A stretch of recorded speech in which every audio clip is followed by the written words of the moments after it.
Informasi yang saya dapatkan, Nanda, kondisinya adalah Kapolda Lampung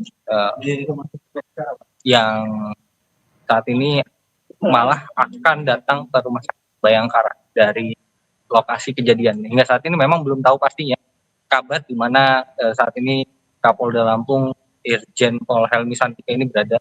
Tapi informasi yang saya dapatkan adalah Kapolda Lampung rencananya akan berkunjung ke Rumah Sakit Bayangkara dan saat ini sedang dalam perjalanan. Namun hingga saat ini belum dapat dipastikan di mana posisi Kapolda Lampung, apakah memang betul Kapolda Lampung akan datang ke Rumah Sakit Bayangkara atau mengunjungi lokasi tempat kejadian perkara. Oke, Khalid kembali terkait dengan penangkapan atau pihak yang saat ini sudah diamankan terhadap 2 terduga pelaku yang diduga anggota TNI.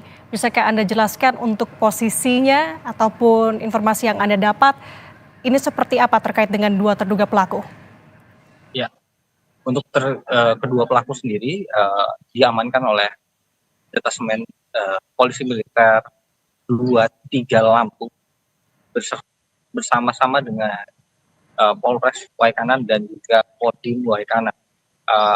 Kedua pelaku ini telah diamankan oleh Detasemen Polisi Militer. Satu diantaranya menyerahkan diri dan satu lainnya ditangkap saat berada di kediamannya yang berada di Kecamatan Negara Batin, Waikanan.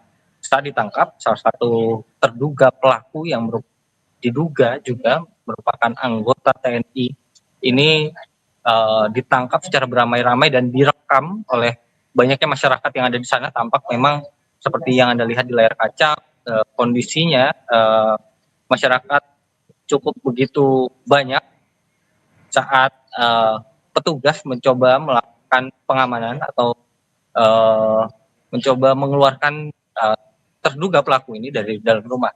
Tampak memang petugas polisi militer dengan pakaian lengkap mengamankan salah satu terduga pelaku ini yang tengah memakai kaos loreng Malvinas yang ciri khasnya seperti anggota TNI.